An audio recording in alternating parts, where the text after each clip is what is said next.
first, live, local. This is Fox 12 Now. Hello, everyone. This is Fox 12 Now. Thank you for joining us. I'm Greg Nibbler. We are live here out of the Fox 12 Oregon newsroom, but I wanted to show you that. That is our Shriners camera giving a good look of downtown Portland, where, you know what? It doesn't look like it's raining right now. That's kind of nice, at least for me. I like a little bit of a break, but we're going to be talking about that. Again, this is Fox 12 Now. We live stream here out of the Fox 12 Oregon newsroom every weekday. Around 1 p.m. we start. We go throughout the afternoon. We cover a wide range of topics. We get to do longer segments. So thanks for finding us. Something that's on a lot of people's mind, though. Obviously, Thanksgiving is coming up, more holidays after that, but seasonal stress is a real thing. If you have lived in the Northwest for any amount of time, you know that, look, when we start losing some of the daylight, it gets dark out, it starts raining all the time, it gets kind of gloomy. I mean, it can happen, and people, deal with the stress of that, let alone you add on the holidays as well and some of the factors that come with that. So it's important to acknowledge that that happens, and we wanted to actually talk to an expert about how to handle that. Maybe there's some good ways that you can go about to try to counteract some of those things and just make sure that you're staying in good mental spirits. And so that is what we did from Kaiser Permanente Northwest. We had Maggie Earanky, who joined us, and she's a behavioral health consultant there. And so she gave us some tips, some tricks, some things to acknowledge, and just ways to handle some of that, including, I will say in this, how to handle the maybe political situations that could come up at your Thanksgiving dinner. They can tend to happen anyway. Maybe this year it's something that you want to maybe pay attention to on how to handle those things. So that's what she goes through. A lot of good advice here. So let's go ahead and get right to it. All right, well, Maggie, thank you very much for joining us here today to talk about this, something that I think is really important on a lot of people's minds. I'm sure it's everywhere, but really here in the Northwest, I feel like we get some of those seasonal stress issues that happen for a few reasons. And I wanted to talk about that, I guess, to start off. Are there specific things that happen here in the Northwest that can affect seasonal stress and maybe even depression? Most certainly. It is common to experience mood changes when the weather gets colder, the days get shorter, which is why it is so important for us to prioritize and focus on our mental health during this time.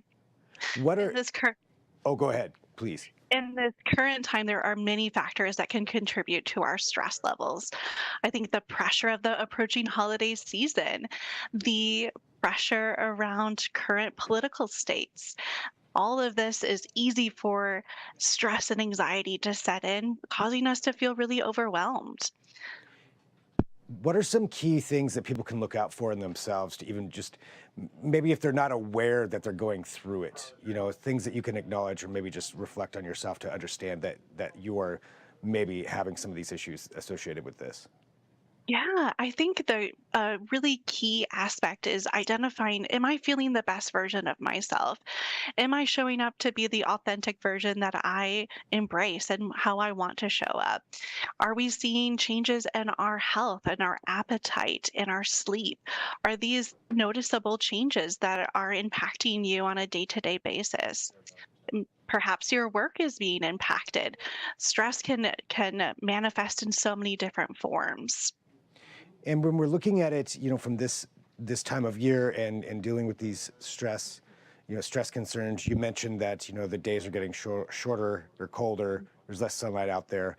What can you do to combat some of that? And I guess especially maybe with the lack of daylight, that can really set in around here. How can people help to manage that and at least, mitigate some of the concerns that come with that?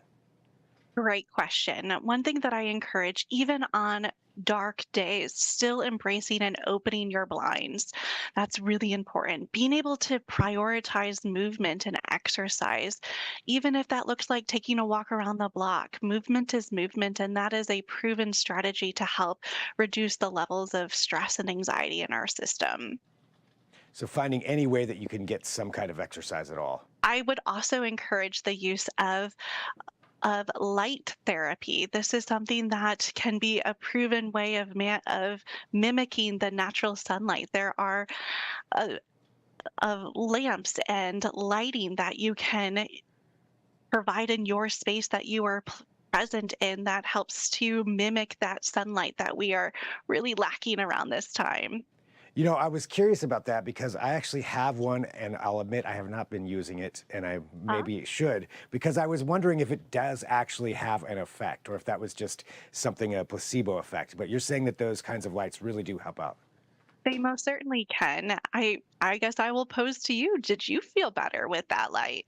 I didn't use it enough to to find the results, so that is my own fault on there.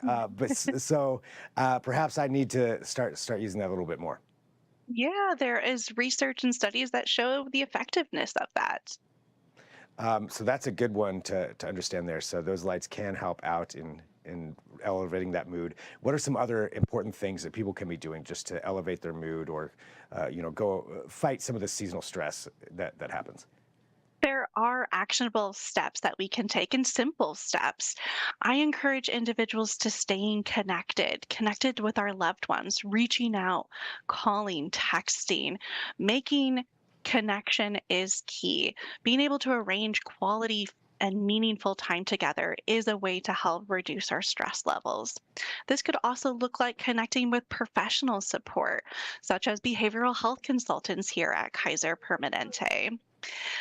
I emphasized physical activity as this is a proven strategy to help alleviate stress and anxiety. Get active. Movement is movement.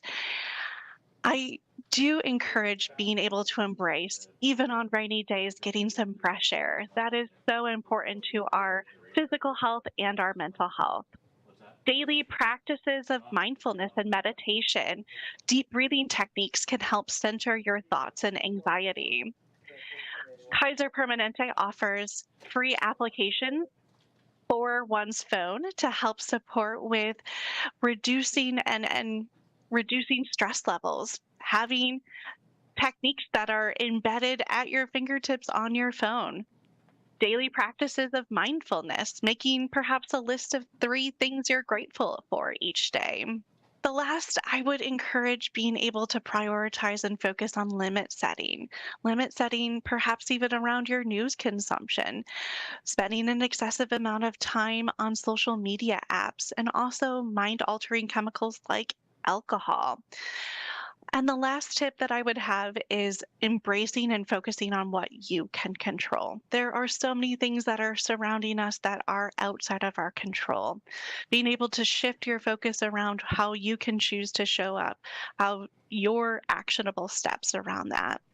I encourage embracing this holiday season with getting back active with perhaps a opportunity of reconnecting with volunteering, finding a cause that's important and in line with your personal values. So finding something that, yeah, can that you're in line with, as you mentioned there, in line with your values, but something you can go do and maybe have a positive impact Yeah. and help elevate. You mentioned the holidays. One thing around the holidays that probably a lot of people are thinking about on any given year around Thanksgiving is maybe interacting with relatives that you don't necessarily agree with politically. What would you suggest, and this is for any side, what would you suggest for people to do when encountering those situations? Great question. This is a relevant topic around this time of year.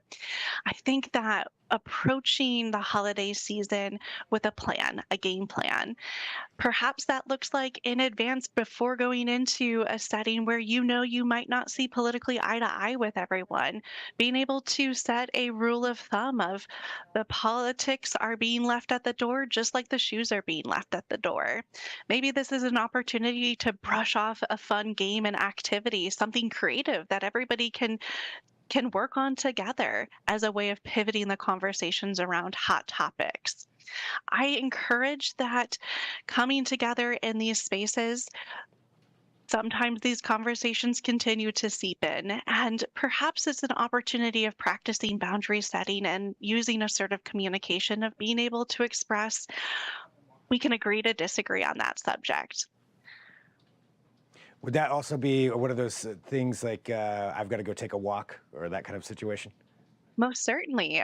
I think it's important that you check in with yourself. If you're noticing the dial of your anxiety and stress turning up, perhaps that's an opportunity of pausing, taking some intentional deep breaths. Perhaps even that looks like excusing yourself and recollecting and recentering yourself, taking a mindful walk, taking an opportunity to take some deep breaths can be really key during this time. Anything else that you think is important for people to know just about seasonal stress and some of the things they can do to help mitigate some of the issues that come with them? You are not alone. And I encourage that if you are noticing this having a negative impact on how you're showing up for yourself, reaching out, there's always support available. Well, thank you very much for having some time to talk to us about this. I appreciate you joining and educating people about some of the different ways that it can affect everybody, and no matter what it is, there's a number of different things we just covered right there that can affect people, and it's important to understand how to balance that, recognize it, and how to try to elevate some of those good things, those positive things that can help remove the Of negative there. course. Well, I Maggie, really oh, I really hope that these actionable steps can help you thrive in this holiday season. thank you very much for joining us here today. I really appreciate it. Thank you. Wishing you and yours a very healthy and happy holiday season. All right. So, again, thank you to Maggie for joining us for that and some advice that can probably help out a lot of people. So, feel free to share this segment. You can find it on our YouTube channel, Fox 12 Oregon. Just click on the Fox 12 Now tab. That's where all of our segments are that you can also watch, share. We cover a wide range of topics on this show, and sometimes it's advice. We get to have these longer conversations and a lot of different things there for you to peruse and take a look at, especially over this upcoming holiday weekend. It's a good thing to go down there, and if you have some time, check out some of these different conversations that we get to have, and feel free to share. All right, so we do have more coming up here this afternoon, though. We are live out of the Fox 12 Oregon newsroom, and at 2 o'clock, we're going to be talking about a documentary film that you can go see over this upcoming weekend, and it's called Inmates with Talent. So it is basically, imagine a prison and America's Got Talent kind of mixed together. It involves these two comedians who actually went into a prison and helped some of the inmates figure out their creative talents and what they could do to maybe channel some of their energy into something that was positive. So it's a pretty interesting story. And we talked with one of the co-creators. That's coming up at 2 o'clock if you are watching live. If you're watching afterward, it might already be up there, so you can go check that out too. But thanks for joining us. I will talk to you in just a few. I'm Greg Nibbler. This is Fox 12 Now.